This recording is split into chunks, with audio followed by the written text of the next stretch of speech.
Can you learn how to ride trials, but like on a normal mountain bike? That's the #1 question that I get on this channel. And today we're gonna do a little bit of an experiment to find out if you can actually do that. Now, I actually bought a Santa Cruz Chameleon off of PinkBike, just on the forum there, and I'm gonna go through the bike. I'm gonna show you some of the things that I might update or some of the things that I'm looking for in the bike. And we're gonna find out for sure if you can ride trials and learn to ride trials on a regular mountain bike. So here's something that's kind of interesting. When I first started riding professionally, I was riding on a Schwinn Homegrown, which was the cross-country top-end bike that they made. And we just kind of set the bike up appropriately, and almost everybody we were competing against was doing the exact same thing. So back in the day with the old geometry and the way that everything was set up, we did exactly that. We rode mountain bikes in competition. I'm really curious to see how the 27.5 wheels are different, how the new geometry of the bikes is different, and how the bikes ride now. So this is going to be an interesting experiment to see if we can still get it done. My guess is that it's probably going to be a little bit easier, even because the wheels are going to roll a little bit better and the geometry of the bike is a little bit more compact, but we're going to dig into all that stuff. So let's bust this open and build it up. So this is like the before of this bike, before we really start building it up. And some of the things I like about this bike already, and the reason why I chose it off of PinkBike, is that this geometry has a really long top tube and short seat tube, which means I'm going to have lots of standover clearance, which means I can move around on the bike quite a bit. It also has a really short rear end on it, which means that the back wheel is tucked in pretty tight here into the rear chainstay. And the reason I want that is that the bike will be really nimble. My bottom bracket and my rear dropout are going to be really close to each other. The farther apart those two things are, the harder it actually is to lift up your front wheel. So the shorter chainstay I can get, the better. The good news is that this is modern hardtail geometry. If you have a dirt jumper or you have really any of the newer hardtails, it's going to follow the same pattern. This long top tube, short seat tube, and short chainstay. This is actually based off of Gary Fisher Genesis geometry from way back in the day. He kind of went out on a limb to do exactly this and got clowned a little bit, and now everybody has this exact same design scheme when it comes to their bikes, which is great for someone who's trying to learn trials on a mountain bike. We have the bike in the stand now, and I'm going to run you through 5 different components that I think make the most difference when it comes to getting easier to learn trials.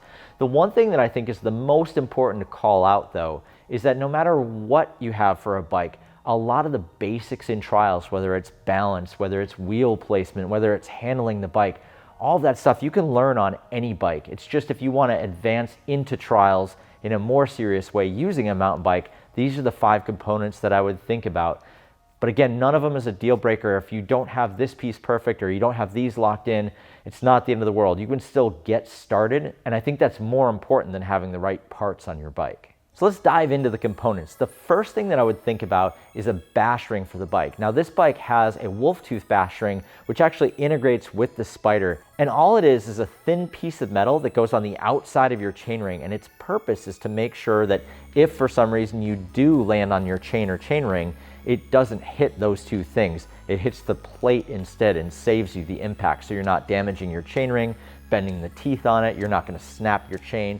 All of that is protected by this little piece of metal right here. The next and maybe most obvious piece on the bike that I want to think about are the brakes. Brakes are a big part of trials, and I'm going to take the brakes off of this bike and I'm going to put some new ones on. These are the Hayes Dominion brakes, and I've been seeing Ali Clarkson, who's another well-known trials rider on YouTube. He's been talking about these brakes a ton, so I'm really curious to see how well they work. The next piece that I'm going to update on this bike right here, I'm going to put riser bars on it. Right now it comes with some flat bars, and I'm going to use the same bars that I have on my street trials bike. These are 80 mil rise Deity high side bars. I want to have as much leverage as I possibly can over the bike and over my front and back wheel, and having a riser bar seems to give me that kind of leverage that I want to make it easier to lift the wheels off the ground. A trials rider wants to have immediate feedback when they push down on the pedals of their bike, and the way to get that is to have a hub that has a lot of engagement points. If you ever heard someone who's been riding along and it sounds like there's a hive of bees in their back wheel, those are all the engagement points clicking along as they go.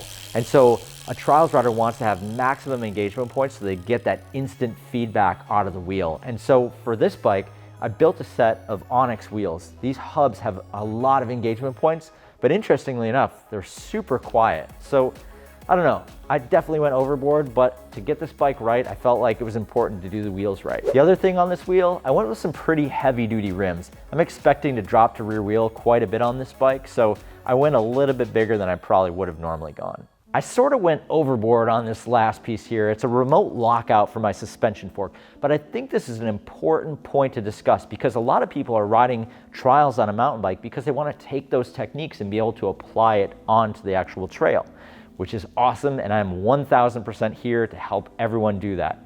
Now, the thing that I think is important is if you do have the luxury of a lockout, it's great to learn the movements first with the lockout on so that there's nothing really messing with you. It's pretty much the input from your body right onto the bike. Suspension can kind of get in the way of that sometimes.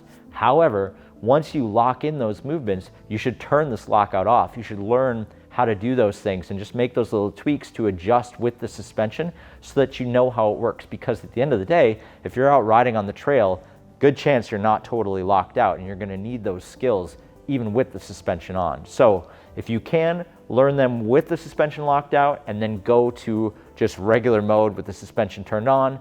That way you have it in every scenario. We've run through all the different parts that are going to hopefully make this a great trials bike. Now all we have left to do is to put the parts on the bike and find out for sure. I think I hear a montage.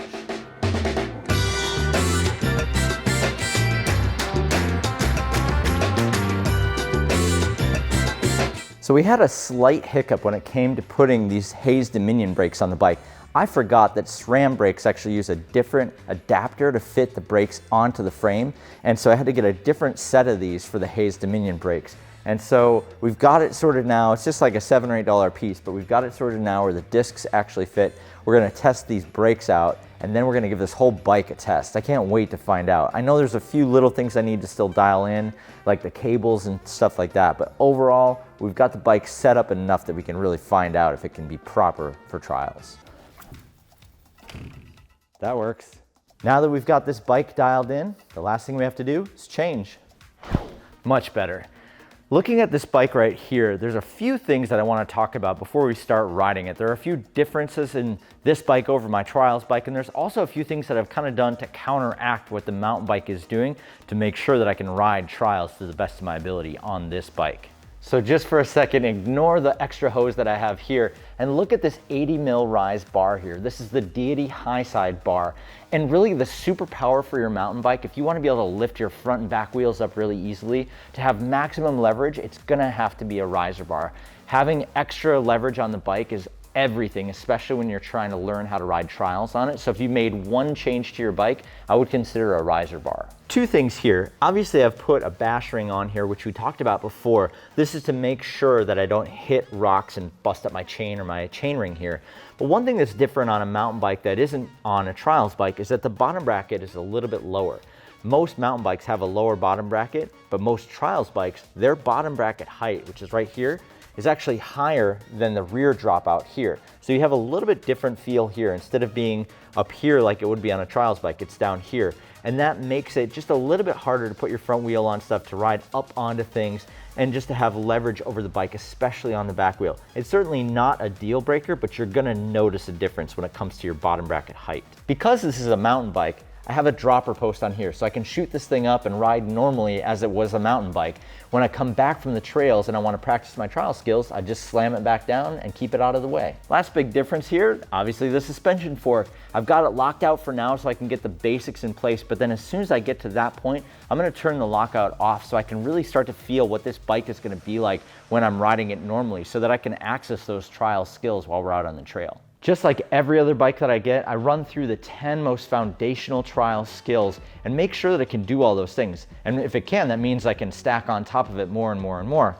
And really, I kind of do that with every single bike that I get. I want to make sure what each one of those moves feels like so that I can continue to progress on that bike.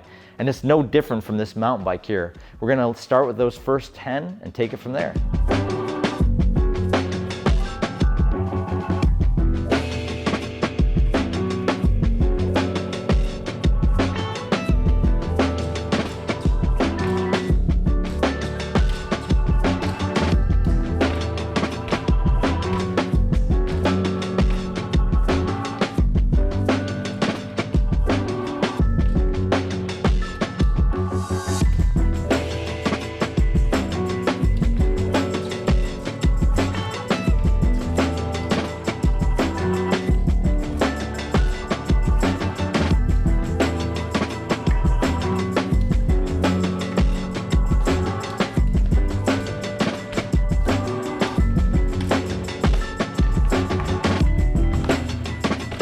We were able to do all 10 foundational trial skills on this mountain bike here. So in my mind, that answers the question, can you learn trials on a mountain bike?